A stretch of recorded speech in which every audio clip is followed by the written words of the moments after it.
للاقتراب أكثر من هذا الموضوع ينضم إلينا في هذه الأثناء مراسل قنوات بين سبورتس باسل طبال من برشلونة. باسل، مرحبا بك. إذا النادي الكتالوني أعلن إقالة تشافي هرنانديز بعد 4 أسابيع بالضبط من تأكيد استمراره مع النادي الموسم المقبل، لكن إلى حد الآن باسل لم تكشف حقيقة الأسباب التي أدت إلى اتخاذ قرار الإقالة. بالتالي ما هي ردود الأفعال لدى الإعلام الكتالوني وفي الوسط الجماهيري للبارسا؟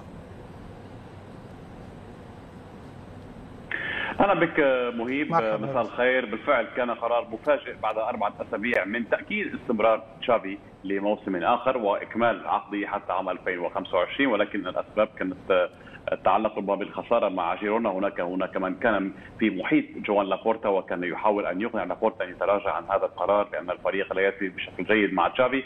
اضف الى ذلك مهيب كما ذكرنا ان التصريحات لتشافي قبل مباراه الميريا اغضبت الرئيس جوان لابورتا، لان تشافي كان واضح وصريح ان الصيف هذا لن يكون مختلفا عن الصيف الماضي، وبالتالي التعاقدات لن تكون سهله على النادي في هذه الظروف الصعبه، وذلك اغضب جوان لابورتا كثيرا جعله يعجل في هذا القرار. طبعا كان هناك ردود فعل كثيره فيما يخص هذا القرار. الصحافه الالمانيه اعتبرت ان برشلونه تحول لهوليوود الجديد في الفتره الاخيره. كان هناك شكر كذلك من لاعبين مثل ليفاندوفسكي، مثل لامين جمال، وكذلك جوندوغان.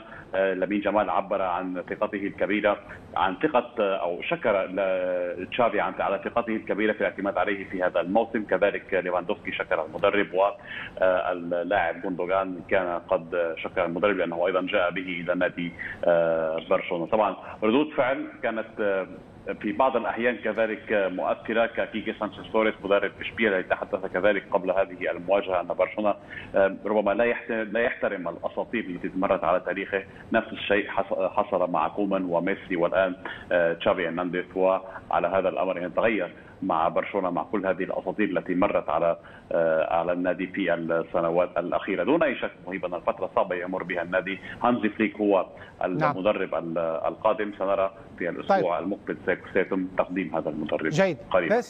باسل، يعني منذ أن ترددت في الحقيقة أخبار إقالة تشافي في الأيام الأخيرة والتي لم تكن بشكل رسمي، تم الكشف عن عدة أسماء لخلافة أسطورة الكرة الإسبانية على رأس فريق برشلونة، من بينها مثل ما ذكرت المدرب الألماني هانسي فليك، حيث أشارت مصادر عديدة بأنه سيتم تقديمه هذا الاثنين. بداية، ما هي التعليقات بخصوص هذا الاختيار، خاصة وأن نادي برشلونة لم يتعامل مع المدرسة الألمانية سوى في مناسبتين فقط، مع المدرب هينيس فايس فيلا عام 75 وأيضا أودو لاتيك عام 81. وهنا بيت القصيد مهم فعلا. يعني برشلونه لم يتعامل كثيرا مع الكره الالمانيه، وبرشلونه تعرف انه متمسك كثيرا بفلسفه البارسا والاسلوب الذي يميز برشلونه، ودائما الانتقادات تكون كثيره عندما النادي او الفريق لا يلعب بالطريقه التي يحبها نادي برشلونه. دون اي شك نحن امام فلسفه جديده، امام مدرب بعقليه جديده. كان هناك خيارات كثيره كما قلت، هناك كان خيار توخيل، رافا ماركيز، تياغو موتا، هانسي فليك الذي كان بالنسبه لجوان لابورتا هو الخيار الاول، لان كلوب هو كان الخيار الاول، لكن كلوب بما انه لا يريد ان يدرب اي احد في هذه الفتره، فهانسي فليك كان الخيار الاول بالنسبه للمدرب جوان لابورتا. دون اي شك اسلوب مختلف، وهذا ربما قد يضع برشلونه تحت الضغط اكثر في حال الجماهير لم تكن راضيه في الموسم المقبل على الاسلوب الذي سيؤديه المدرب هانسي فليك، الذي يلعب بطريقه ربما مغايره كثيرا لاسلوب نادي برشلونه. وعلى عكس ما قاله على سبيل المثال لوتر ماتيوس على ان هذا المدرب هو المدرب المناسب لبرشلونه وسيعيد برشلونه الى الواجهه مره اخرى مع المدرب هانسي فليك، الذي سبق له ان تعامل مع بعض اللاعبين الذين كانوا في برشلونه مع تياغو الكانتارا على سبيل المثال. قدم هذا اللاعب احد افضل مواسمه مع بايرن ميونخ عندما فاز بايرن ميونخ في دوري ابطال اوروبا في عام 2020. سنرى كيف سيتعامل هانزي فليك مع هذه المجموعه مع فريق برشلونه، وهو يقال انه درس غرفه الملابس جيدا، درس نوعيه اللاعبين بشكل جيد، ومدرب يعتمد بشكل كبير على القوه البدنيه، على الضغط العالي. سنرى ان كان هذا الاسلوب سيناسب برشلونه وسينجح معه، وهذا ما ننتظره في الموسم المقبل. طيب نذهب إلى موضوع آخر باسل، نتحدث عن محكمة برشلونة التي أصدرت الجمعة قرارا بتبرئة النادي الكتالوني من قضية نيغريرا، وهو ما جعل النادي الكتالوني ينشر بيانا رسميا أعرب فيه عن ارتياحه ورضاه التام عن القرار الصادر عن المحكمة. بالتالي باسل، ما الذي يعنيه هذا القرار في هذا التوقيت بالذات بالنسبة لإدارة جوان لابورتا؟ مهم تلاحظ ان كل الاخبار جاءت في يوم واحد، يعني خبر تشافي، خبر هانزي فليك، وكذلك خبر انريكي نيغريرا. بالفعل صدر هذا القرار اليوم على ان المحكمه برأت برشلونه من تهم الرشاوي الموجهه لنادي برشلونه، والنادي اعرب عن سعادته القصوى، لان هذه القضيه شكلت ضغط كبير على نادي برشلونه في السنتين الاخيرتين، خاصه في الموسم الماضي. ربما هذا الموسم كانت التحقيقات مستمره، لم يكن هناك اخبار كثيره متعلقه بقضيه نيغريرا كما حصل في الموسم الماضي الذي هذه القضيه بامكاننا نقول انها غطت على نجاح برشلونه في الدوري الاسباني عندما فاز في الدوري.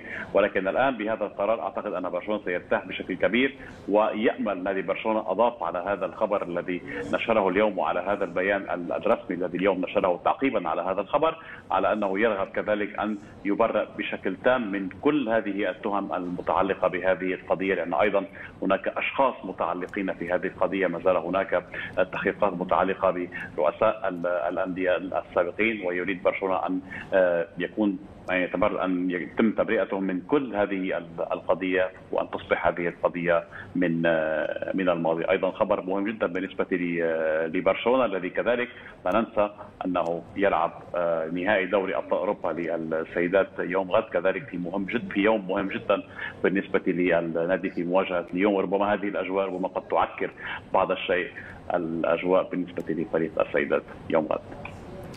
طيب، سؤال أخير باسل فيما يخص مصير تشافي هرنانديز الآن بعدما تم الاتفاق عن القرار الذي تم اتخاذه من إدارة نادي برشلونة بإقالته. هل في كواليس النادي البرشلوني أو في الكواليس هناك في الإعلام الرياضي في برشلونة، ما هي المحطة المقبلة بالنسبة لأسطورة كرة القدم الإسبانية تشافي؟ طبعا هو يعني مهيب، هو القرار الإقالة جاء اليوم، وبالتالي حتى هذه اللحظة تشافي كان سيستمر لموسم آخر، وكان هو أيضا مقتنع أنه سيستمر لموسم آخر حتى جاءت التطورات الأخيرة في الأسابيع الأخيرة. كان هناك عرض بالنسبة لتشافي من جانب المنتخب الكوري الجنوبي، إلا أن يعني تشافي وفريق عمل تشافي رفضوا هذا العرض.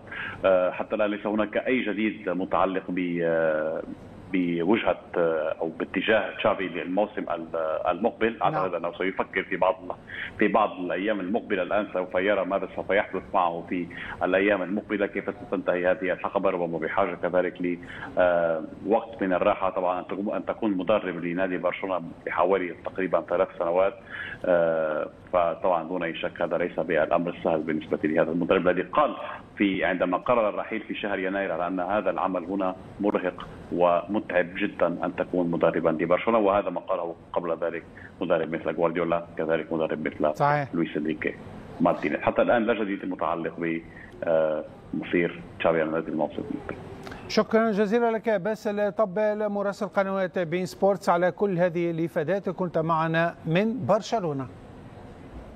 ماتويدي أثناء وجود مبابي في الأكاديمية كان يجذب انتباه بعض أكبر الأندية في العالم، ومنهم ريال مدريد وتشيلسي وليفربول ومانشستر سيتي وبايرن ميونخ. وكان الجميع يحاول التعاقد مع الطفل الظاهرة بعمر 14 عام. في سن 14 عام تمت دعوة كيليان لتدريبات ريال مدريد. إيه بقى موضوع ريال مدريد ده بالتفصيل؟ تعال أقول لك. وفقا لموقع ريليفيو، فإن ملفات أكاديمية ريال مدريد للشباب تظهر مشاركة كيليان مبابي في مركزي وسط الملعب والظهير الأيمن بعام 2012، وظهر ذلك في سجل المباراة التي لعبت بين فريق ريال مدريد للشباب وفريق تم دمجه من الفئات الأكبر سنا لريال مدريد اللي هو فريق الكاستيا، واعترف مبابي بذلك علنا في مقابلة صحفية. ولكن أمر تعاقد ريال مدريد مع مبابي في سن 14 عام لم يتم بسبب أن مسؤولي ريال مدريد صرفوا النظر عن التعاقد مع مبابي